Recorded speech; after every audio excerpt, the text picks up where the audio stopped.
And a big g'day to everyone up there in the Wimmera. It's Graham Anderson here, and sorry I can't be there in the footy club rooms tonight, but hope you're having a good night. And also congratulations on the new rainfall radar that I hear you're getting up your way. So well done to everyone's been lobbying for that, and he's hoping it actually, fingers crossed, it'll bring a bit more rain for us too.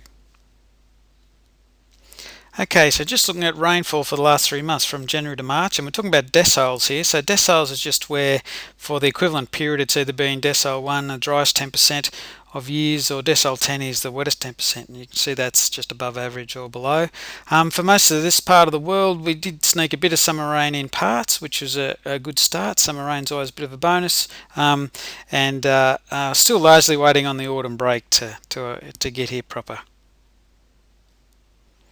And this is not a bad site if it was just launched recently by the Bureau of Meteorology on soil moisture readings. You can just see here again these colours are drier than average and these are a bit wetter, but you can just see there's a few areas with a bit more moisture than others at the moment. Also you can see here soil moisture probes which are scattered around the place. They've been used to quite good effect by grain farmers around the place. If you'd like to get the department's monthly update on those soil moisture probes, just drop an email to Dale Boyd and he'll add you to the list. 2015, don't need to tell you guys up there, it's been was pretty dry. So decile 1, so in the driest 10% of years for your part of the world. Interesting though, we don't have to travel too far away. There are a couple of key rainfall events we missed out on last year. So sometimes there's not a lot in it. Really frustrating to watch rain fall over the border and not where you need it. So here's hoping that gets better this year. Also, just again, the 2014 and 15 combined, if we just look at those last 2 years, you can see a new colour popping in here. So for a part of Western Victoria and South Australia there, those two dry springs really taken their toll, and that's sort of been the driest 2-year period on record for some. So pretty tough. Prior to that, we can remember water running around everywhere. 2010 and 11, that 2-year period the Bureau has down as the wettest 2-year period in Australia's history, and it wasn't just wet here, it was wet over pretty well all of the continent. So we'll talk a little bit about where did all of that moisture come from. And I guess just going back a bit further from, this is looking at cool season rainfall from April to October, but just looking at this period from 97 through to 2015, and you can see for parts of southern Australia and the area we've been in a bit of a drier phase in the last 15 years compared to the longer term record. So we'll just talk about what the culprit could be for. Now here's a long-term record for Longerenong. Terrific record, goes back to 1883 all the way through to 2015, and you can see here this line through here is the long-term average 410 millimeters. So there's 400 mils, 500 mils, 600 mil, and some years you can see almost down close to 200 mils. So a lot of variability in that long-term record there, and you can see you can get a run of years which are wetter or a run of years that are drier, and we'll talk about what's the difference between those wetter or dry years. I guess probably looking at the last 20 years, you've had more of a run of dry years than wetter. So it always rains up there. It's just a matter of how much and when. We'll talk a little bit more about how much of that might be able to be picked up in seasonal forecasts. Here's summer rainfall for that long-term record at Longerenong back to 1883. You can see a lot of variability there, average of 76 mil for summer, and you can see there that pretty amazingly wet summer of 2010-11. Pretty rare event, that one. Autumn rainfall, again 91 millimeters is the long-term average. Again, quite variable autumns, and you can sort of see that pattern there since I guess 1990, a bit of a pattern there where it's been harder to crack a decent wet autumn, been a bit more dry. This is fairly consistent with what we've seen in other parts of Victoria too. We'll talk about it. Autumn's not a very predictable time of year. It's always good when it turns up, but not as reliable as perhaps that period during the 60s and 70s where autumn breaks were a bit more favourable. Winter dominated rainfall at Longerenong, 131 millimeters, a lot of variability there, and I guess you got those last 2 winters weren't as wet as they could have been, and that was followed by dry springs. Here we are, those 2 dry springs you can see here at Longerenong. And in fact, out of the last 10, there's only been a couple of wetter ones, and we'll talk about the difference between moisture supply for those years. A lot of variability in the mix there, and it always rains up there. I guess what we're trying to just look at is there some way of getting some heads up about years that are going to be above the line or below the line. And I guess a lot of the seasonal forecasting is all about understanding these core drivers of our rainfall. And I love this picture. Here's Antarctica, and here we are, this part of the world. What makes it wetter in some years and drier in others? Well, here's the key four climate drivers, I guess. And to make rainfall down here, we need a good source of tropical moisture coming from somewhere, and that comes from these warm oceans up north. And we've got the Pacific Ocean, the El Nino Southern Oscillation, really important source of moisture for Eastern Australia, and it feeds into the weather events down south. And also to the Indian Ocean Dipole, really important in terms of providing moisture for our weather events down here. And I guess in dry years like last spring and in 2006, in El Nino years, we have less moisture coming out of this part of the world. Less moisture in an El Nino year. The IOD in both those years actually went into its dry phase as well, and that just meant weather events down here for winter and spring couldn't find a moisture source to tap into. When you look at perhaps 2010, that wetter spring, summer, we had a LaNina here, plenty of moisture coming in from this area, and the IOD was also in its wet phase. So when they can either be helpful or not helpful. And then as to whose farm it turns up on, it's really to do with these weather events and where they line up. So I guess part of the seasonal forecasting is just about what's the background conditions for how these oceans are setting up, and we'll talk about what they're up to for this year. One of the reasons forecasters look at soil sea surface temperature maps. This is just looking at an anomaly map. These colours here are where an area of ocean might be 2 degrees warmer than its long-term average. This area might be where ocean's cooler than its long-term average. And you can see along here, this is back in September 2006, warm out here in the Eastern Pacific and El Nino out there, lots of cloud and everything out happening that way. And over in this important area for Australia, these oceans which are often feeding the moisture in, you can see they're cooler than average. And when it's set up like that, there's actually they're in a less helpful mood. More of the moisture is not normally where that warmer seas are. So that's what a drier pattern looks like. And what I want you to do is just have a look at this area here and see if you notice any difference when we move to the spring of 2010. See if you notice any difference. Well, there you have it. That's the October 2010 big LaNina in the Pacific. All the warmer water than average was over in our part of the world, and it just meant that a lot of extra cloud cover and moisture to feed into those weather events down south. And it's the winter springs when that has the main impact here. So seasonal forecasting is really just giving a bit of a heads up of how they're lining up from one year.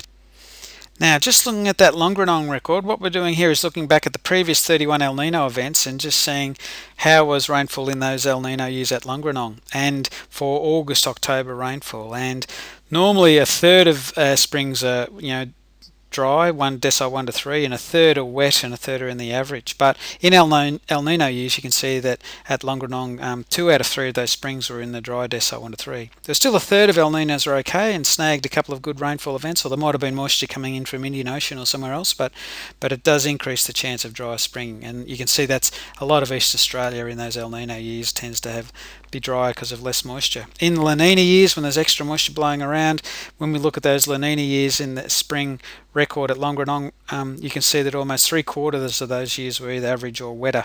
There was still the odd one that was dry, but certainly increased the chance of a decent year in those years. And again, the Indian Ocean Dipole, when it's in its dry phase, this part of Australia is getting less moisture feed, and you can see here that almost 2 out of 3 of those springs were dry, decile 1 to 3. A third of those years are okay, but it does change the odds. Interestingly, when the IOD is in its wetter phase, sending plenty of moisture, at Longerenong it's only ever been decile 8, 9, 10 or average rainfall. There hasn't been any dry spring. So that's why it's worth just keeping a heads up each sort of winter about, well, what's the window for how the Indian Ocean and Pacific Oceans are set up for providing moisture. So we'll have a look at what's going.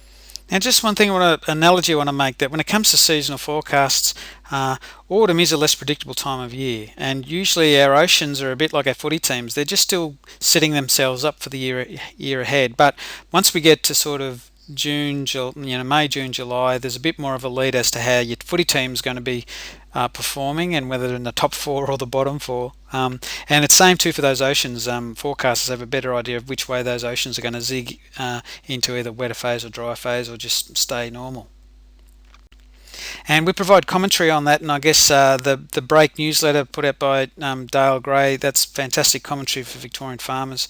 And also, and so if you're wanting that, just drop an email to the Break. It's free. There's monthly updates there, also YouTube updates, and also that soil moisture updates on the soil probes. Dale Boyd can actually provide free newsletters on that too, so they're well worth tapping in if you haven't seen them already. Now, Dale Gray does a great job on the fast break, and here's a table that's just want to explain to farmers because it's pretty useful, and it's basically looking at the different forecast models from across the world. So this is the European model, the Bureau of Meteorology in Australia's model, the Japanese, US, NASA, another Japanese, UK, all of these excellent models looking at what's their seasonal forecast for rainfall. And he looks at them, these are all the March runs for April, May, June, and they sort of talk about, well, what are the things happening in the Pacific, on the Indian Ocean, and also just rainfall from our point of view. So Dale looks at these and looks at the part of Victoria, and you can see here there's sort of a mixture there of average or a few with a slightly wetter signal on them for this year. So so stay tuned of that. That's worth keeping an eye on, especially how these tables change from one month to the next. And interesting there for the July, August, September, again a couple there with wetter, a couple with dry. Just important to watch these over the coming months of how they change. Last year in sort of July, August, more than half of these models had that dry signal. So these seasonal forecasts can give a bit of an idea about whether things are out there just being normal, or whether it's one of those higher risks, or whether it might be one of those years where there's a bit more moisture blowing around our part of the world. One thing people often ask is, well, okay, we had the big El Nino in 2015. What typically follows previous El Nino events? So we'll look at that for Longerenong, and you can see here Dale Gray's printed these out. Basically, these are El Nino years through here. They're all the previous El Nino years at Longerenong, and these are the year following them. So 72, 73. This is the year after an El Nino, and he's put all of them together and just looked at the monthly rainfall in those years. And I guess the blues just indicate in years after an El Nino where April to October rainfall's been in the wetter decile 8, 9, 10. These are the average years, and these are the dry years, decile 1 to 3. So, I guess, most of the years were average or wetter. There were a couple of years that followed up with dry. I guess notably after 2006, the following year 2007, wasn't that wet. I think we often think about the 82 El Nino, and then 83 we had great autumn, March 83 mil. So that did happen, but it doesn't happen every time. So I guess at the moment we just find ourselves still waiting for that decent autumn break. But I guess the good news is, compared to this time last year where we were looking down the barrel of an El Nino, usually there's a swing back to average or better conditions. So that's hoping that's what comes our way this year. Now, what I've been talking about is largely just good old-fashioned variability and how we read the play from one year to the next. But is there anything different going on that hasn't happened in the past? Well, I guess one thing has just been, this is temperature records for Victoria. That's summer temperatures going back to 1910, autumn temperatures, winter and max. And I guess you can look at that and see quite a bit of variability, but certainly the last decade's been a bit warmer. And the one thing I'll just point out is springs. In the last 10 years, we've had probably 6 or 7 springs that have been between 1.5 and 3 degrees warmer than average. So I guess that fits with what the Bureau have been telling us about summer's probably getting a bit bigger and just turning up a bit earlier in spring and hanging around in autumn a bit longer. So that's one thing that's a little bit different. The other thing is probably around frost. There's these bluer areas are areas where spring or late frosts have been a bit more of an issue of late, and some really good work happening locally with James Nuttall at Horsham there, just really trying to make sense of that, and also a lot of great work through GRDC and others looking at different strategies for dealing with that. And I guess the culprit for that is largely around the pressure pattern over southern Australia, that you can see since 1950 the pressure goes up and down from one year to the next, and this is looking at April to October pressure. But you can also see, the El Nino 67, 68 and the 82 El Nino. Those El Nino years are when there's a higher pressure over Australia, the 97, 98 El Nino, the 06 El Nino, and then last year's El Nino. So there's variability there, but one of the things I guess they're just picking up is the pressure pattern just slightly being a bit stronger here. And that pressure pattern does tend to mean that some of our cooler season rainfall gets squeezed a bit further south a bit more often, and also when some of those highs hang around, that's sort of conducive for some of that sort of frostier conditions as well. So that's part of what's going on that might be a little bit different to what we've seen in the past.